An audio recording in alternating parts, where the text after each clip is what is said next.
licenciada Aranza Vallejos Yunes, psicóloga. La matrícula es 72767. Y vamos a hablar con ella de todo esto. Hola Aranza, encantada. María Mercedes y Horacio te saludamos. ¿Cómo estás? Gracias por atendernos. Hola María Mercedes y Horacio, ¿cómo están? Muchas gracias a ustedes por la invitación. No, por favor, un placer. Bueno, hay situaciones, por ejemplo, también en lo personal, que tiene que ver con la comida. Esto de los trastornos alimentarios en cuanto a la comida por pandemia se vio y mucho, Aranza. Contame un poquito de qué se trata esto. Bien, sí, tal cual como vos decís, María, los trastornos de conducta alimentaria lamentablemente durante la pandemia incrementaron, sí, más que nada en mujeres, pero sin embargo también en varones cada vez es más frecuente. Y para simplificarlo y como para que se entienda, los trastornos de la conducta alimentaria constituyen un problema complejo que afecta tanto nuestro cuerpo como nuestra forma de pensar, sentir y actuar. Y en la medida que afecta a nuestro cuerpo se convierte en un riesgo importante para nuestra salud y escapa en buena parte al esfuerzo de nuestra voluntad. Y aclaro esto porque muchas veces se tiende a pensar, uno de los grandes mitos de los trastornos de conducta alimentaria, o TCA, es que es una cuestión de voluntad, ¿no? O es un capricho, por lo general suelen decir los padres, ¿no? Que son los que más acompañan a las pacientes y que se da principalmente, empieza a aparecer en la adolescencia o preadolescencia, ¿no? Y estos trastornos de conducta alimentaria obviamente se categorizan, se clasifican en distintos diagnósticos, pero tienen todos un rasgos centrales, ¿no? Que por eso se los denomina y se los engloba a todos como trastornos de conducta alimentaria. ¿Y cuáles son esos rasgos centrales? Primero, la preocupación excesiva por el peso y la figura del cuerpo. Y segundo, las prácticas reiterativas de control del peso. Uno tiene que diferenciar, por supuesto, que por lo general todas las personas, ¿no?, nos preocupamos por el peso y la forma de nuestro cuerpo. No es exclusiva de quienes sufren un TCA, y son muchas las personas que se sienten insatisfechas con su cuerpo. Pero la diferencia está en que esta preocupación pasa a ser excesiva, ¿sí? O sea, se convierte en el tema casi único de conversación y el motivo principal del malestar de la persona. Se pasa mucho tiempo pensando en qué se come, en cuánto se pesa, en cómo nos vemos. Cada comida y cada salida requieren largos debates y diálogos internos. El humor también se ve afectado, el ánimo cambia según cómo nos sentimos con el cuerpo. El autoestima obviamente depende del peso y no podemos apreciar otros logros o aspectos valiosos de nuestra persona. Bueno, y también afecta nuestra forma de relacionarnos, ¿no?, con los demás. De a poco se ve, digamos, uno de los signos principales, claro, es que la persona se va aislando, se niegan a atender el teléfono, a contestar WhatsApp, a salir. Es decir, se vuelve más importante cómo se ven o qué ropa les queda mejor antes que el propio hecho de estar con amigos, ¿no? Bien, ahora te pregunto, yo creo también, Aranza, no sé si estoy equivocada, el aislamiento, porque viste que en la fase 1 se llamaba, ¿no? Ya me estoy olvidando. Ese que estábamos todos aislados, que no podíamos salir, no nos relacionábamos, no íbamos a la casa de los hijos, no íbamos a la casa de los nietos, no veíamos a nadie. Todo era un temor generalizado en el país y en el mundo. El aislamiento también debe tener que ver con todas estas irregularidades de los trastornos que tienen que ser, que la mayoría fueron alimenticios, ¿no? Totalmente. De hecho, el aislamiento digamos, es uno de los signos, como dije anteriormente, de los trastornos de conducta alimentaria, pero también pasó a ser ahora un desencadenante más. Un trastorno de conducta alimentaria es multifactorial, o sea, no es que hay una causa única, sino que son muchas las causas sociales, familiares, escolares, de crisis vitales, etcétera, y una de ellas puede ser hoy en día también la pandemia, por supuesto, ¿no? Que las adolescentes y los adolescentes empezaron a estar sin contacto físico con el resto de sus pares, que es algo crucial en la adolescencia, ¿no? Este sentimiento de pertenencia en los grupos de pares, y esto claramente ha afectado negativamente, no solamente en cuanto a lo alimentario, sino también en cuanto a lo anímico, ¿no? O sea, se ha vuelto también en los cuadros depresivos y los cuadros ansiosos el principal motivo de consulta de psicoterapia. Uh-huh. Y esa, digamos, especie de obsesión por el peso que mencionabas anteriormente, ¿tiene que ver con la calidad o la cantidad de alimentos? Tiene que ver con todo, sí, hay de todos modos distintos grados, obviamente, de gravedad, ¿no? Pero el foco principal está en cuánto se come, en si la comida tiene determinada cantidad de calorías, determinada cantidad de grasa, determinada cantidad de carbohidratos, y hay alimentos más temidos que otros. Los carbohidratos, por ejemplo, y las grasas, los aceites son, por lo general, los alimentos más temidos por las pacientes, por lo general. Claro. Ahora, es notable cómo esto todo se regula con la cabeza, ¿no? Porque esto tiene que ver, esta cosa de por qué, a ver si me explico, ¿por qué cuando estás ansioso o tenés angustias o te pasan estas cosas para el cual no estábamos preparados, que es el encierro de la pandemia, por qué siempre está relacionado directamente con la heladera? Uh-huh. Y a cualquier hora, ¿no? Sí. Tiene que ver con una cuestión interna mental de cada persona, pero también tiene que ver con el contexto social y familiar. A ver. De hecho, uno de los factores predisponentes, ¿no?, para que surja un TCA, en gran parte es la dinámica familiar.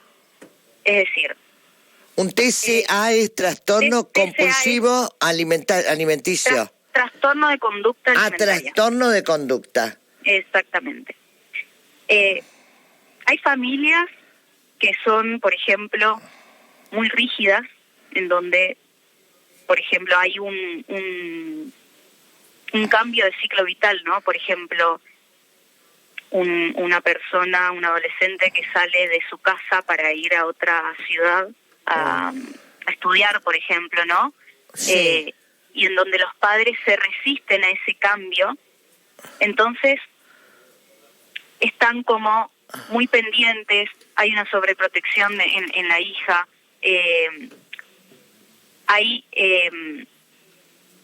sí, sería una sobreprotección en la hija o en el hijo, digamos, claro. Y esto lo que inhibe es la autonomía de la persona. Bien. ¿Y qué pasa ahí? Cuando no pueden, digamos, salir al mundo, sí, aparece justamente este miedo a la adultez, a crecer, y el trastorno de conducta alimentaria pasa a ser un refugio. Mirá vos. Es decir, se empieza a canalizar todas las emociones que generan los ciclos vitales, las crisis vitales que son inevitables en el transcurso de nuestra vida, a través de la comida. Es decir, sintetizándolo, podríamos decir que, digamos, se canaliza de una forma disfuncional las emociones, ¿no?, cuando tenemos un TCA. Ahora, ¿y en qué edades fue esto en la pandemia, las más comunes que terminaron con este trastorno, Aranza?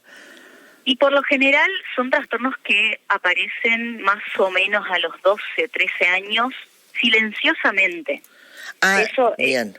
Eso es muy importante porque la persona se encuentra como luchando internamente con el diablito, ¿no? Que le dice, la tentación. No comas esto que te va a engordar, no comas porque no vas a ser aceptada por la chica o el chico que te gusta, no comas porque te vas a ver gorda y no vas a tener me gusta en la publicación de Instagram. Y todo eso es interno, ¿no? Es un diálogo interno muy macabro, si se quiere, ¿no? Entonces a poquito empieza a dejar de comer, empieza a separar determinados alimentos, empieza a decir, no tengo hambre, comí mucho en la merienda. Y eso a los padres, digamos, al principio no les llama la atención, porque, a ver, 1, 2, 3 veces, como bueno, listo, debe ser el día, ¿no? Uno suele tender a pensar eso. Pero el problema es, ¿no?, que ahí ya se empieza a gestar de a poquito este trastorno, y por eso lo llamamos como silencioso, porque en realidad es muy difícil de detectarlo. Es muy difícil, y por eso el trabajo en la prevención de los trastornos de conducta alimentaria es muy importante. ¿Y es un síntoma que usted lo ve a partir de qué rango etario? De eso, de 12 a 13, dijo. De 2 a 13, perdón. Sí, a partir de en la adolescencia es cuando, sí, preadolescencia y adolescencia es cuando más surge. Y lo preocupante es que es silencioso, ¿no? O sea que ahí tiene que estar madre, padre, tío, abuelo, todo con las antenas puestas para ver cómo lo detectás. ¿Cómo lo detectás, Aranza? Totalmente. No, bueno, principalmente con esto, ¿no? El dejar de comer, las frases como no me entra más nada, estoy llena, ¿no? Porque también el cuerpo, cuando deja de alimentarse, empieza a restringir, a nivel mental registra como que en realidad ya está saciado, pero en realidad es un engaño, digamos, ¿no? Entonces, así se va reforzando toda esta restricción, y en los casos, por ejemplo, de la bulimia nerviosa, cuanto más se restringe, hay más posibilidades de tener un atracón, ¿no? Que un atracón es este episodio de comer de manera excesiva en un tiempo no muy largo, y con una sensación de falta de control, de que no se puede parar de comer. Y después del atracón viene la culpa y el malestar intenso. Entonces ahí vuelve a aparecer la restricción, o, en el peor de los casos, conductas purgativas, ¿no? Como el vómito, uso de laxantes, uso de diuréticos. Eso ya es como está más relacionado que estos trastornos pueden derivar entonces en bulimia, anorexia y todo esto, ¿no? Sí, totalmente. Los más conocidos popularmente son la anorexia nerviosa y la bulimia nerviosa, pero también existen otros que son llamados trastornos no especificados, que no por eso son de menor gravedad, sino que simplemente por ahí no encajan, digamos, todos los signos y síntomas como estrictamente, ¿no? Pero no por eso deja de ser menos grave. Bien, Aranza, ¿se puede salir de esto? ¿Cómo se hace? ¿Cómo detectamos? Y si lo detectamos, porque esto, quien detecta tiene que ser un adulto. ¿Cómo se sale de esto? Sí, uno de los mayores problemas de este tipo de trastorno es que hay muy poca conciencia de enfermedad. Por lo tanto, como vos decís, María Mercedes, por lo general son los padres o los tutores a cargo los que consultan. Y ese punto es muy difícil para el cambio. Realmente es un trastorno que cuesta un montón salir de ello, pero no es imposible.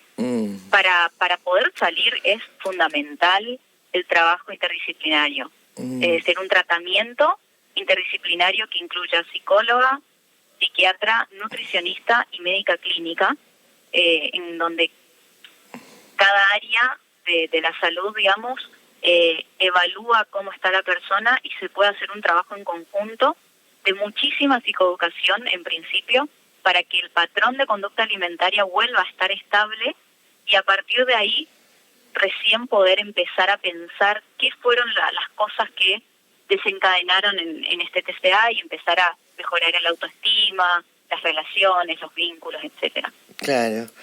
Qué bárbaro, ¿no? Las cosas, yo creo que con el tiempo más vamos a ir viendo secuelas de la pandemia, ¿no? Uh-huh. Porque aparte de esto, de los trastornos, hay chicos que al no vincularse con sus amiguitos o su colegio y todas estas cosas, terminaron con serios problemas psicológicos, Arantxa. Sí, totalmente. O sea, con la pandemia se perdió esa sensación de control que nos daba la rutina, ¿no? De Claro. orden.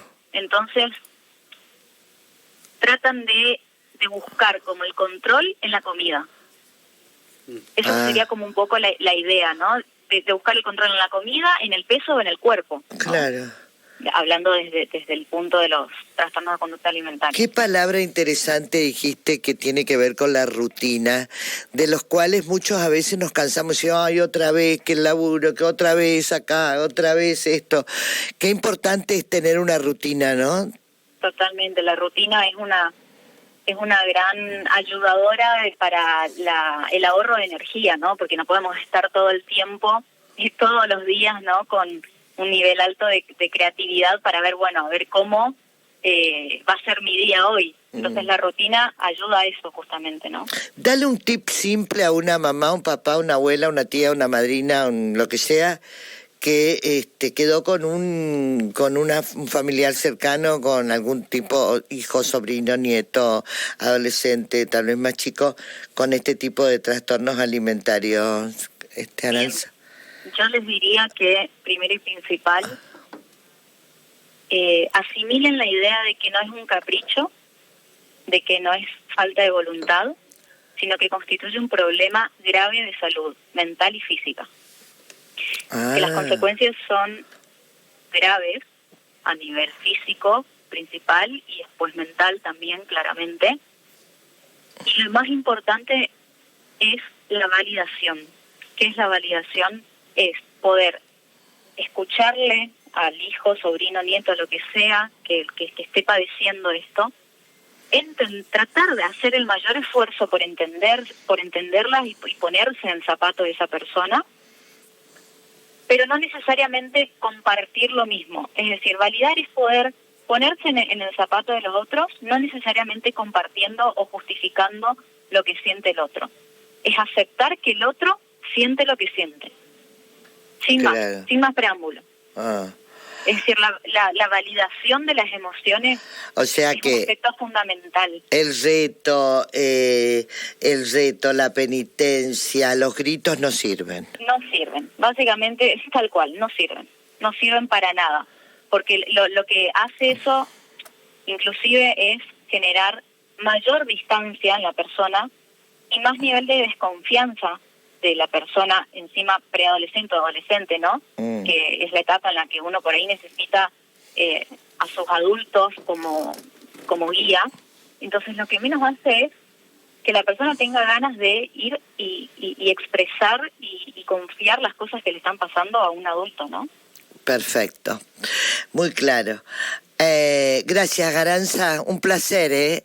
Bueno, te vamos a volver a molestar. Bueno, no, por favor, no es ninguna molestia. Gracias. La licenciada Arantxa Vallejo Yune, psicóloga, su matrícula profesional es 72767 y hablamos de esto. No sirven los gritos, no sirven las peleas, no sirven las penitencias. La pandemia dejó muchas cosas, entre estas el trastorno de conducta alimentario, comer a deshora, comer mal, por las angustias que fueron quedando. Obsesión por el peso. Sí. Quedó eso, ¿no? Sí. Pesándose a cada rato, los jóvenes sobre todo. Sobre todo.